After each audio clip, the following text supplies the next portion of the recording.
All right. Thank you so much. My name is Alpha Freeman, and thank you all for tuning in this afternoon. It's nighttime here in Frankfurt. However, the audience that we have here today is from the United States of America in Phoenix, Arizona. The topic that we're going to discuss about is learning from your mistakes in either the corporate world or either in your personal day-to-day business life. Right. I'm going to introduce my audience for today, Mr. Pat Dryer. He is from Phoenix, Arizona, well-established business individual, highly intellectual, highly supportive. He's currently working with My Daily Life Choice, and he has so much advice to give to any person who's looking to go into the corporate America world. And also, he's going to share some stories with us. With no more further saying, I'm going to let him introduce himself. Mr. Pat Dryer, please take it away from me, sir. Well, thank you, Alpha. I really appreciate it. Yeah, I'm retired. I've lived here in Phoenix for about 33 years. I've been married for 40 plus years. I have two daughters that are working their butts off in corporate world, and they have their stresses, and so maybe we can talk about some of that. But I found network marketing really through the fact that at the age I'm at, I retired, yet I'm not done. You know, I found that as I was retiring, I found so many people that my age and older couldn't retire because they didn't have the money to do it. Mm. And so when I met Robert Hollis and then a guy by the name of Jimmy Smith, I decided that maybe network marketing was good for me. And I'll explain that later. Okay. We'll talk about that part of it later. Well, let's talk about the corporate world. What is it you're looking for in my input here? So ideally, a lot of kids who graduate out of college, you want to understand, okay, I want to work for such a company. What is the mindset that you want these kids to come in? Because 9 times out of 10, a lot of these kids say, oh, because I took this class, I deserve to be in a corporate level and a higher ups. I need to be up there with the CEO, with the big dogs. Not realizing this step-by-step process. What advices you have for them going in? Like, okay, listen to Mr. Pat Dryer here. He's gonna tell it all. Yeah, with the corporate world, you can come in with a master's degree, whatever, but you're still starting at the bottom. You've got to come in and prove yourself, and then your master's degree actually comes in later on when you're looking for those promotions and pay raises, because that's when you're paired up against other people that may or may not have the master's degree, but there's a lot of them coming out of college nowadays. So when you get in there and you're all the same, then it's now about production and how you're getting along and who you know, because the networking part of it in business world is huge. So yeah, you know your boss. Now you got to go out and find other people to know, because you need to know his boss, and then you need to know his peers, so that as promotions are going along, maybe somebody from another division comes in and says, hey, what about that guy? Is he interested in coming over here? So you've got to go, well, I call it wide and deep. So you go from that one person, your network has to grow big. So it can't be just the people that he knows, has to be the ones above him, the ones below him. And you just have to get real serious, because once that person, that contact that you have disappears, who do you know? Probably nobody. So you have no allies left. So you've got to go back and rework it. So best thing to do is just, once you get into a company, just start networking with lots and lots of people. Let them get to know you. Exactly. And the idea is just to have that open mindset and not just get so comfortable in your bubble. Once you get your foot in, it's very important for you to start building that connection right away. Don't get too comfortable thinking this is it. Because the ladder is, again, it's a step-by-step process. What are some lessons or some mistakes that you've done in the past that you look back at and you say, you know what, I wish I would have done this differently, or I wish I could come back in time? Like, what are some things you can give my audience members and say, okay, listen. Well, the corporate world can be really cold. Mm-hmm. And what I mean by that is everybody's great, the culture's wonderful, until it's not. So when all the executives up above made the wrong move, and then all of a sudden the company needs to start making cuts, I don't care how wonderful you were. If you're on the list, you're out the door. Right. And it's not as they always say, hey, it's nothing personal. Well, it is personal, I gave a lot for this company, and you paid me, but you never overpaid me. So yeah, your raises are 2 and 3%, and even though inflation's at 8 or 9%, you're still having a hard time catching up. So companies are going to pay you as little as they possibly can to keep you there, and unfortunately, a lot of people only work as hard as they have to keep the job. So what you have to do is be different from all of that and try to figure out a way to make yourself noticeable, and even to learn as much as you can at that company, so that I think my generation was the last one where people worked at the same company for their whole life. Their whole career was at one specific company. So it's the kind of thing that you want to learn as much as you can so that you can take your skills to the next company. The opportunity may not be available to you at the company you're at, but there are a lot of companies out there. So when they start having openings out there, you want to make yourself available to them. And you also can start learning when those opportunities are available by networking outside of the business. So find networking groups of in companies, industry type companies that you want to go work in. Start networking around in there, and somebody may pull you out of there and just hire you off the spot without going through the whole process. It's a weird world out there, and you need to make it yours. Right. And you mentioned earlier that one of the ways is to be different. And what do you mean by that, being different? Uh, if you're out networking, you're going to be different. Trust me, because everybody else goes to work and goes home and hangs with their friends and doesn't meet new people. So you're constantly having to meet new people, and that is uncomfortable, but that's different, and people notice it. When it's like I tell my grandson in football, I said, when they call for people to line up, you be the guy in front of the line. If they need somebody to come off the sidelines and take a position, I don't care what position it is, run off the sidelines and take it. The coaches will notice it. So it's just do things that most people won't, and be uncomfortable. Learn how to speak in front of a crowd. Most people won't do it. They'll let somebody else learn how to lead a meeting. It's just those kind of things that if you can lead a meeting, if you can do all that stuff, you're going to start looking like the leader that you want to be. So Right. act like it. Exactly. And yeah, again, this is going back to the whole idea of being able to step outside the comfort zone, understanding Yeah. that even though you're working for this corporate company, you still have to take charge. And when opportunity comes at you, don't be afraid or nor shy down for these opportunities. And some of the key components here is that public speaking component. I remember when I was in business school, that was one of the things everyone hate, public speaking. And to this day, some places, public speaking is like one of the most feared thing ever. But you have to have that confidence within yourself, regardless of the circumstances. And even though it sucks to meet new people, there's a joy behind the following, understanding that you're building a legacy, not only for yourself, but also your family in the long term profit. Now, I do understand that, you've been in a corporate world for pretty much of a long time. What are some stories or some places you've been to that was exciting about it? Because now we're hearing all the networking stuff. What are some of the excitements that you can look forward to? Because, life is a blessing and we need to understand that blessing. Yeah. I got to travel a lot. First inside the States, of course, and as our company started acquiring other companies and we got bigger and bigger, we started taking on international assets at the same time. And so I got to travel all over Asia and all over Europe.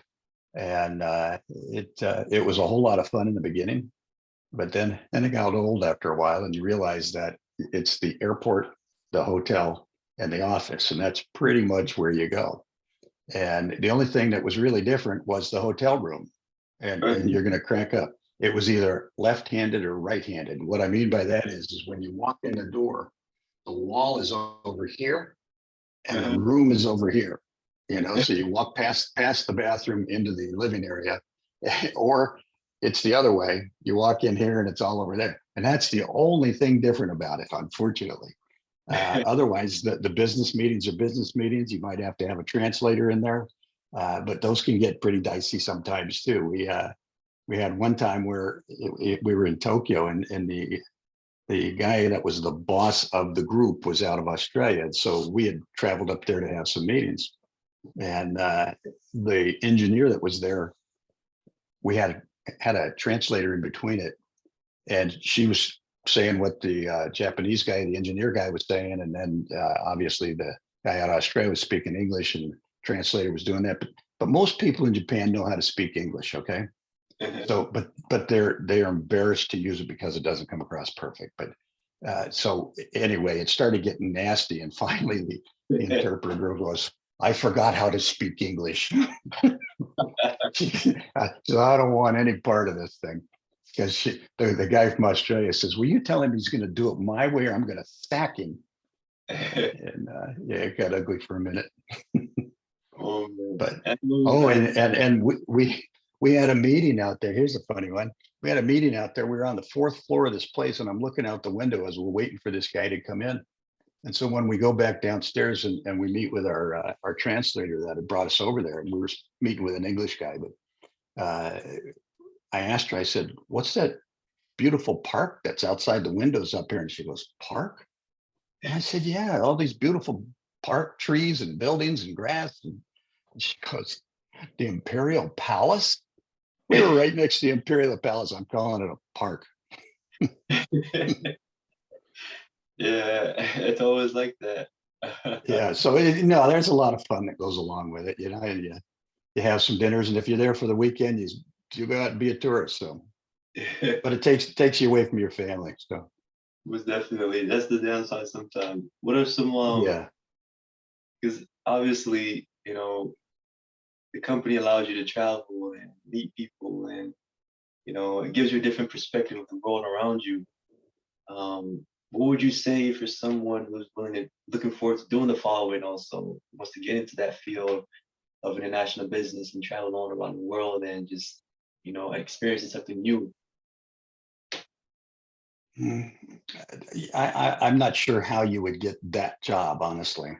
I'd been working for one of the vice presidents for the last 8 years prior to this happening before she actually picked up the assets overseas. So I kind of got picked for the guy to go out and do the traveling for her because she didn't want to do it.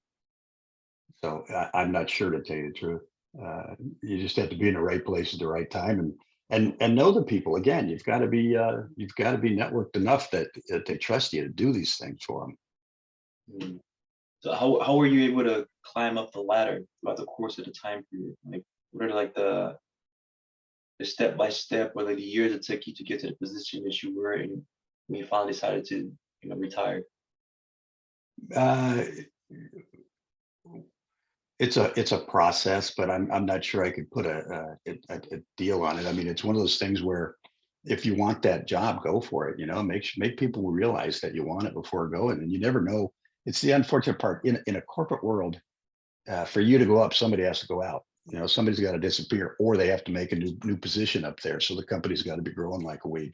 So it's kind of tough, unfortunately, to get promoted in companies because, like I said, somebody up here has to disappear for you to go. So they either have to go up, and if they do, they usually drag their own people up with them. So you have to be one of those people. Um, uh, my son-in-law was interviewing for all kinds of jobs, and he'd been with the company for years. And he kept interviewing, and they kept telling him he was doing a great job. He never got the job. And so I Hmm. said, "You need to talk to everybody involved in that and find out who's blackballing you because you've been interviewing too many times." And come to find out, one of his directors that he thought he was on the good side of uh, didn't like him. It's always that politics. But you have to find that out, and you have to go into those uncomfortable uh, conversations with people that are above you, beside you, whoever, and try to find out why this isn't happening. Because there were people that were going, "I don't understand why you haven't been promoted yet." Right. And come to find out, one of the directors up there was blackballing him. So it's just corporate world's a weird world. It's very political, Mhm. and you got to be in the right place at the right time. And one thing that you find out is if a whole new regime comes in and takes over as the vice president and they put their directors in, they want their people and they will find a way to get rid of you. Wow. So, and regardless of how good you're doing your job, happens all the time. Mm. They So, want their people. so then I'm thinking in my head, like, because the politics itself is a whole different ballgame. You know, how can someone prepare themselves for that mentally? You know, because obviously it's more of like it's an everyday situation where you have to have uncomfortable conversation with people that you're not used to having this conversation. Like, what advice would you give to somebody who's currently going through that right now, saying, I'm going through this politics in my office, you know, such and such don't like me, or they're picking this person above me. How can I get over this? You know, what can I do? How can I sit down and talk to these people? Well, you have to confront it, you know. So I mean, you can live with it if you want to, but you're going to hate going to work on Sunday night, and you're Right. going to be thrilled getting out of the office on Friday. And that's not a way to live or work. So, Exactly. so what you need to do is you need to confront that and find out, what have I done that's upset you so much about me that whatever, you know. And so I would just confront everything that's bothering you, and not like you're complaining in any way either. You just Mhm. need to know what's going on. You know, do your job, be happy about what you're doing, take on extra work, do all the stuff you're supposed to do, and show that you're the team player, and move through there. But if politically something's going on and you know where it's coming from, you need to confront it. Right. And the best thing is to basically go in and speak your mind with the utmost respect, obviously, and hoping for the best. Nevertheless, you know, it's if you want change, you have to be that change. You have to cause it. It's your decision. Absolutely. And Like they've said before, you know, if it's going to be, it's up to me. So ex- you're the only one. You can either live with it, or you can affect the change. exactly. So very important. If something is happening out there, you know, it's not permanent. It's temporary. You know, and like Pat said, the best thing is to go forward and confront and try to understand how you can solve and figure out the best solution for it. And this brings me up to my next question that I want to get a clear understanding of. And that is, at what point should you start thinking about retirement when you enter into the whole corporate? The corporate world is a weird place for people. When you're young and you come in, nobody believes that you're capable of doing anything, regardless of your degree. Okay, so you've got to have something behind you. And when you when you're older and you get into your 50s, I guarantee you there's ageism in the workplace. There always has been. And you don't really, you kind of blow it off until you get over 50 and you realize it's true. there, there is ageism. So you want to get from 35 to 50, you want to be in the place you want to be. So you gotta work your way up. And at 35, you need to be in that spot and then work your way higher from it. So Wow. that's my advice. I'm telling you, so many people have seen it. So then what about the investment side of things regarding looking forward to retirement? Like, how can someone say, Well, "Oh, I want to retire with this eh, company," you know, all that kind of stuff? there are some companies that'll give you stock as it's grown up. Mhm. I was fortunate enough to be given a good chunk of stock every year in a company that I was in, and we were growing this thing like a weed, and we were buying companies left and right, and so it was one of those things that as you were in that right position, you made good money and you got paid in stock, and you felt like an owner of the company. So it was a completely different deal. You don't feel like an employee when you're Mhm. watching the stock move up and you realize, you know, what you got behind you is growing like a weed.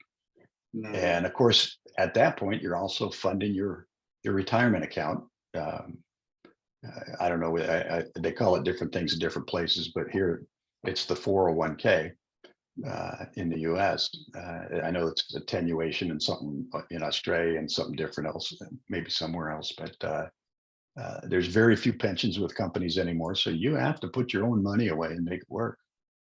And, Right. and that's where we came in with when I retired. I realized that there were a lot of people out there that couldn't retire. They didn't have the money put away that they could, and they certainly can't live off the Social Security that they're going to get. So that's, I don't know if you want to go into this yet, but that's where This is where we're going when I into. all right. Well, when I met Robert Hollis and a guy by the name of Jimmy Smith, Robert was 25. He was an injured mechanic that the doctors told him you're never going to work in the auto industry ever again. And he found network marketing. And this is the same time frame. Guy 62 years old, a retired butcher that wasn't done. And they both, over a 30-year period, got involved in network marketing, made it work for them, and both of them made over $50 million in that 30+ year period. Hmm. And I'm telling you, if you take your 30-year career and you add up all the money that you made, it's not going to be $50 million. So there's not even the potential for that, unless you got lucky and got into some big stock deal and new company getting founded. But yeah, network marketing. If I was new into business right now, I'd have my job and I'd grow a network marketing business. Just because it can take you out of the work world, the corporate world completely. It can get you extra money. It can replace your income, and it can literally make you a millionaire. And it's all a matter of how you build the business and how you think about building it and getting connected with the right companies and realizing that it is a real entity in the earning money business. So there's a lot of people that quit college, joined network marketing, and lo and behold, they became very successful at it. And once you learn these skills, you can take it from any company to any company and use the same skills there and grow a business. So it's the kind of thing that once you learn these personal development and growth skills in business, you can take it to any company. So everybody hears about network marketing companies and, oh crap, they all go out of business, and they don't all go out of business. It's just like the corporate world. There's some that are really good and they're going to last forever. And there's some that they start up and they go out of business 5-10 years down the road. And that's the same thing in the corporate world. So there's not much difference, except for the fact you can take your network marketing business and you can grow it to wherever you want. So if you want to raise, go talk to a few more people. Hmm. Absolutely. Like we just mentioned earlier with the whole network part. Now, talk me through the process and how you were able to transition from the corporate world into network marketing world. I had already retired. I decided there were too many people over there that didn't have the money to do it, so I wanted to help. And I had met Robert Hollis. And all you have to do is find somebody that's done what you want to do. Right. Go ask them if they will teach you to do what they did. And he had no problem with that. He's taught me every single step that made him over that 30-year period. And these are the same things he's doing now. He was doing 30 years ago, only now he's got the internet. So he taught me the steps to it, and he's helping me and others go through the process of learning these simple steps and realizing that if you don't complicate it and make all these excuses in your head and just follow the simple steps that he's got, you too can have the success that he's got. Exactly. I'm actually going to put down those success steps down on the link for any person who's looking into actually getting into network marketing. Obviously, currently, as we speak, the whole market is changing. Talk me through the whole process of what happened with post-pandemic COVID, when a lot of people didn't want to go back into a working space, and I realized, I could be at home working. I don't want to be in an office. Coming from a person like yourself who's been well experienced in the corporate world, I'm sure you have some stories to tell and advice for my audience members to say, listen, there's a new way of doing things now. And as life goes and as things move forward, you're going to have to adapt to the economy, how things are being done. Well, my opinion, if you're going to be in the corporate world, you got to be at the office, because the office, you learn so much just through osmosis. just being around all the other people. And that's where your networking is done, is at that office. Right. Uh, but it's also a place where you can find people to get into your network marketing company. And when people say something to you, it's like, well, I've got this new car, I bought this new house, and it was funded with my network marketing money. So I can show you how to do it or not. It's up to you, you know. So the more successful you get in your network marketing people, trust me, the more you want to stay in that corporate world, because that's where you can find a lot of people that want to do what you're doing. Absolutely. And that gives you like more of like an open pool, to learn how to utilize both the ability to speak with people and connect with them, but also at the same time earn some passive income along the way. Because based upon what I'm hearing here, is I will help you gain more income while you're helping me get more income. So we all profiting at the same time. It's a win-win Yeah, situation for both. yeah, yeah, and that's where, like I say, when I found Robert Hollis, and he said he'd be happy to teach me everything he knows, and it's a simple process, but the most amazing part of it was the personal development side of it, Mhm. and realizing that if he can do it, I can do it. If Right. Jimmy can do it, I can do it. And so it's a matter of getting out of your own way, just following the steps that he gives you and making it happen. And what you find is, there's a lot of people out there that look at it as, that's network marketing. I don't want to do it, but they don't understand it. That's the biggest problem most people have with it, is they got involved in it. They went out and tried selling stuff to their family and friends. And they didn't realize that's the hardest part of network marketing. And you don't need to do it to be successful at it. Right.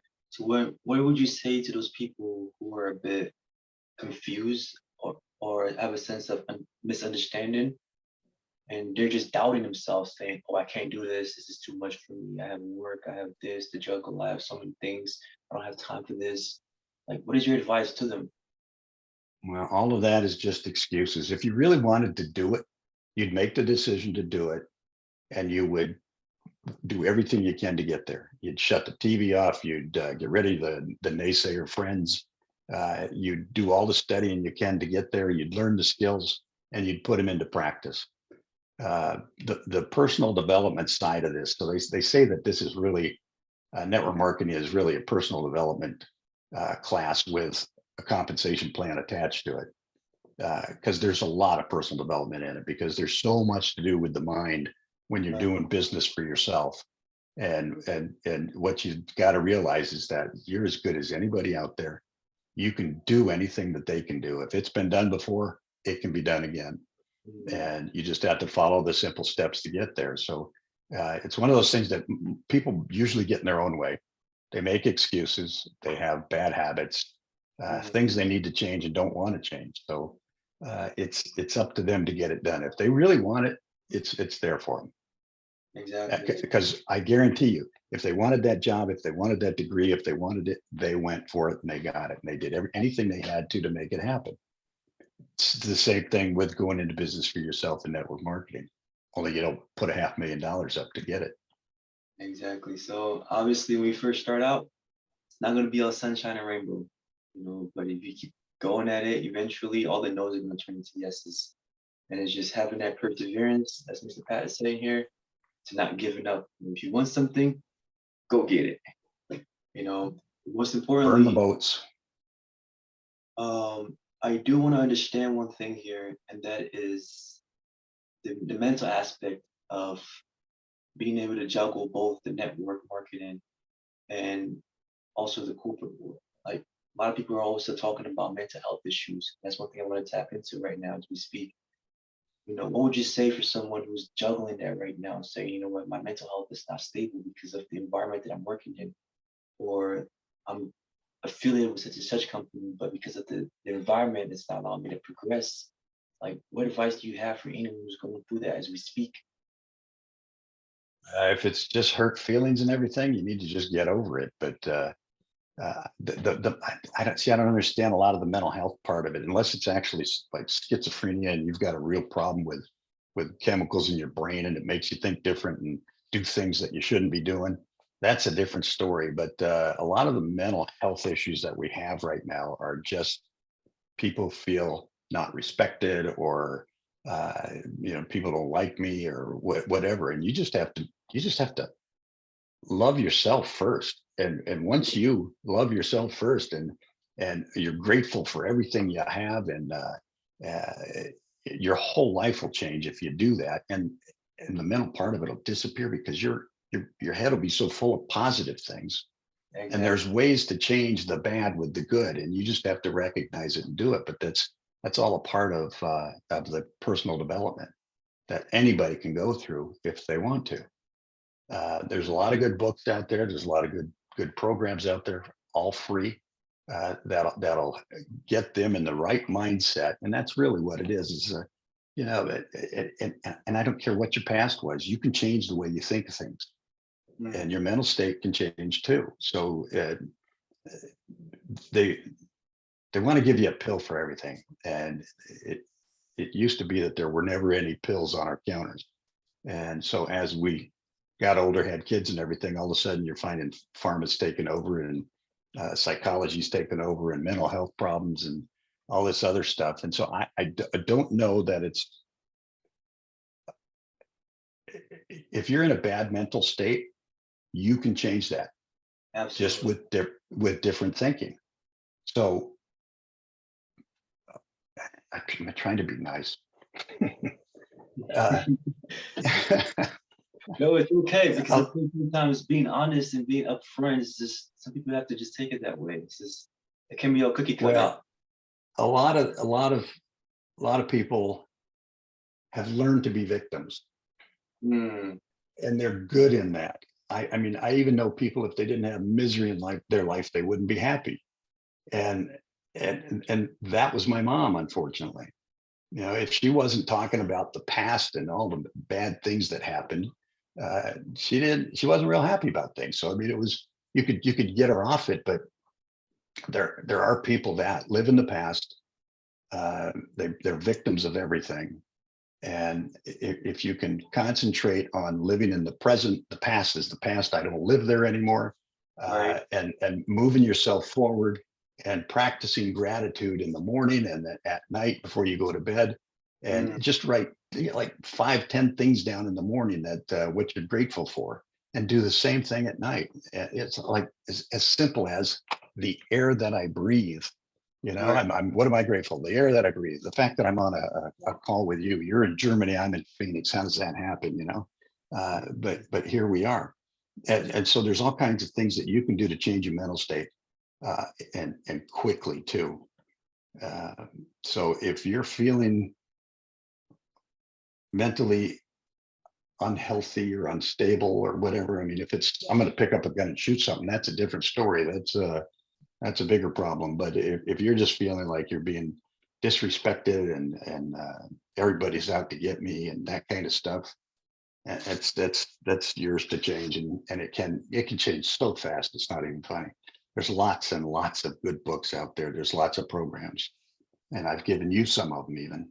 Absolutely. What kind of books would you recommend, per se? Well, the first one I'd have them read is a book called uh, "The Greatest Miracle in the World" by Og Mandino. Okay, perfect. All right. Mhm. And then there's some others I don't have it with me right here, but this one's a really good one too. And Rich. it's not at all what you think. Think and Grow Rich, but rich doesn't mean money. It can, but rich just means happy, healthy, and wealthy in everything, in relationships, in money, in jobs, in whatever it is. And the wealth is different than money. And Uh, also, another book in there is The Power of Positive Thinking by Norman Vincent Peale. yeah. Um, these are all things that can help to cope. And the reason why I want to touch base on this topic is primarily for anyone out there who's going through anything. Understand that you're not alone. There's help out there. Okay. There's people out there who care about you, who want to see you succeed, who want to see you move forward in life. So it's very important for you to understand that you can get unstuck in your head. Everything is all temporary. So there's resources out there you can tap into, people you can call and talk to.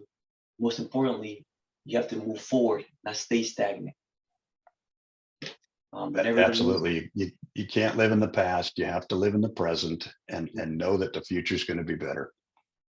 absolutely. And Um, this book here will teach you how unique you are, what a miracle you are, and the fact that if you do the things it talks about in there, you're going to find that there's nobody like you. The uniqueness, the creativeness, you were built to be creative. You were born to be creative. So it's one of those things where just go out there and look in your heart. So if you can move all of this down to your heart, your whole life will change. Absolutely, absolutely. And I think it's a really great asset, just to understand that there's help out there. You just have to go get it. It's not too far. There's people out there who need this. And it's going back to the whole topic here and understanding the business world, the corporate world, the affiliate marketing world. What advice would you give, or what is your biggest takeaway in regarding what has helped you to become the man that you are today, where you can sit down and actually help other people around you? Oh, I've had a lot of years of experience. So through that, I've always been a good person. I've always known that somebody's looking out for me. I've Mhm. always known that there's a greater power in this world, Right. and if I do the right things, I'm going to be okay. And you know when you're going off center, when you cross that line, you're going to become that person. I even had that talk with one of my friends at work one time, as he told me he wanted to do something which was completely unethical. And I said, well, John, you can do that if you want, but you will become that person. He goes, no, no, no, it's just a one-time deal. I said, doesn't matter. I says, once you cross that line, you became the person. I said, so don't do it. And Mm, he didn't.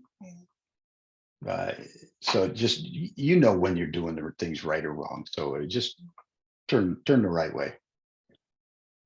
absolutely. Don't be tempted by all the evil temptations that lurking in this world. The evil and easy, yeah. Most importantly, and how does the whole faith mechanism taps into the success that you gain over the years? I didn't hear what you said. I'm sorry. I said, how does the faith mechanism tap into the success that you gain over the years? Oh, that's a good one actually. Um, if you read Think and Grow Rich and you follow Bob Proctor, what you find out is there's three different types of goals, and if you pick the C goal, uh, you have no idea how you're gonna get it. But it's a great thing. You've never done it before. You don't know how you're gonna get to it, but you have faith that if you put it out there to the universe that that's what you want to do, and you go after it with all your heart, it'll happen. It'll Absolutely, happen. absolutely. So you got to put faith in yourself, but you also have to put faith in the universe that you attract what you think about. So if you're thinking about nasty stuff, you're going to get nasty stuff in your life.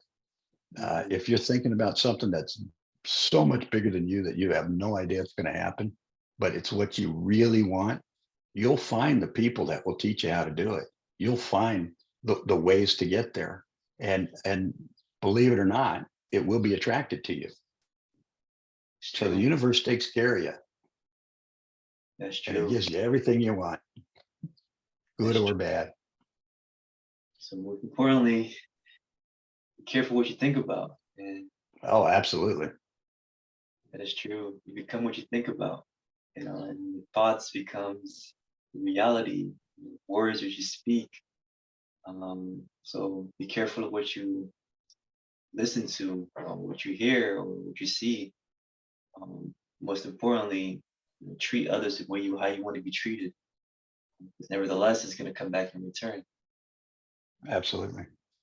But most importantly, I also want to just tap into if you have any advices or anything whatsoever for the audience, whether the young, the old, the new, what advice do you have to give for them?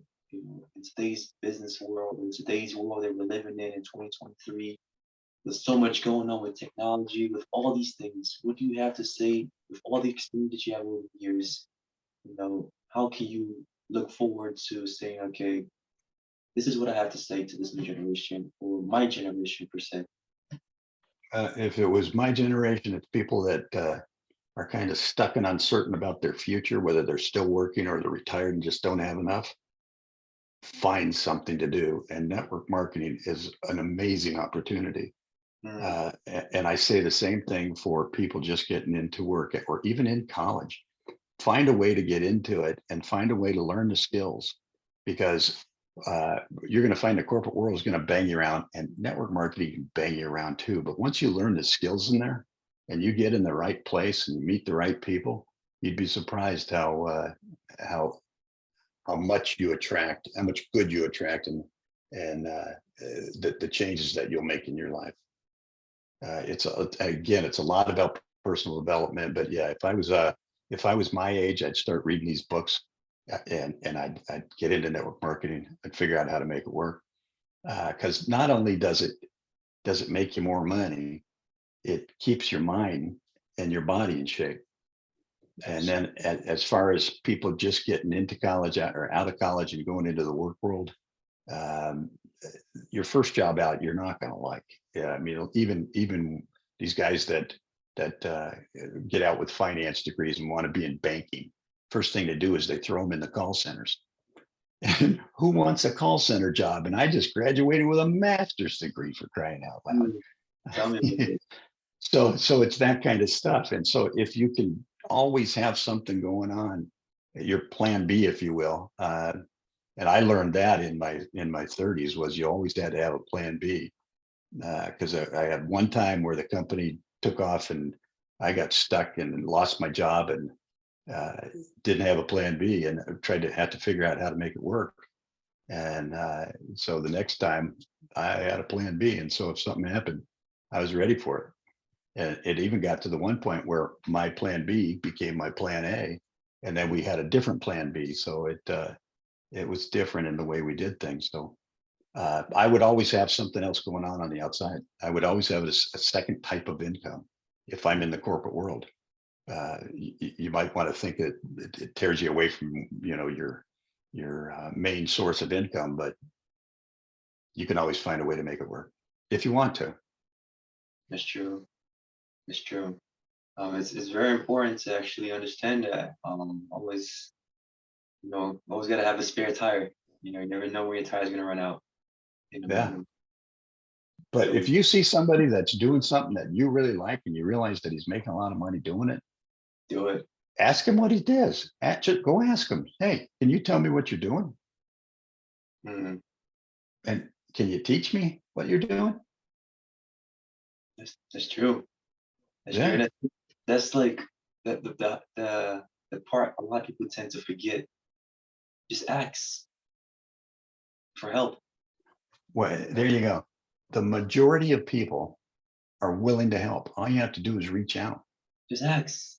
Yep. And now it's that simple. It's not a rocket scientist or I have to write this essay or speak this kind of way. It's just say, hey, can you please help me?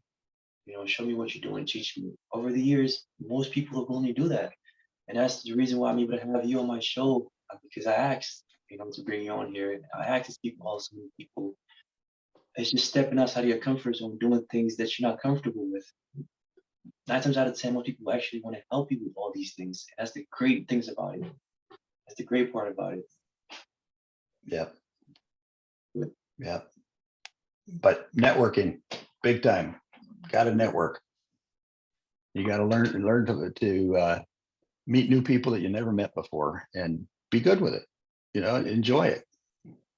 yes, sir. And again, thank you so much. And just to do a small recap here, it's very important that in today's world that we're living in, to step outside of your comfort zone. And what that means is doing things that you're not comfortable doing. That means talking to that person, confronting that boss or raise, trying to understand where am I going with this company. Nevertheless, don't feel as if that you're stuck in one place because there's always opportunities out there for you. And let's start with your mental health. understanding that your mind is a great asset. So train it, read the proper books, ask for the proper help, seek help when needed. We can never go through this by yourself. It's very important to step outside your comfort zone and reach for people who are out there looking to help you grow and build the network that you need. I want to thank my guest today, Mr. Pat Dryer, for being a blessing and helping us with so much knowledge and wisdom. Not only does he have the experience, but I'm also going to put his information down at the bottom link so you can reach out to him. He's willing to help. He's willing to help you grow your network marketing and tap into that. Like you said earlier, you always need a spare tire. So find some second stream of income that you can tap into, even though you're doing this, but it's also okay to do this because at the end of the day, it's a win-win situation. Right. Again, thank you so much for tuning in for today's episode. And excuse me, not my daily shores. In today's episode, we have to deal with network marketing and also understand the leadership component in the corporate world. Again, this is the Next Generation of Business Talk. My name is Alpha Freeman. I want to thank my guest, Mr. Pat Dryer, for being here with me. You guys have a wonderful rest of the day and tune in for the next episode. Thank you. Thank you. Thank you, Alpha. Appreciate it. You're welcome.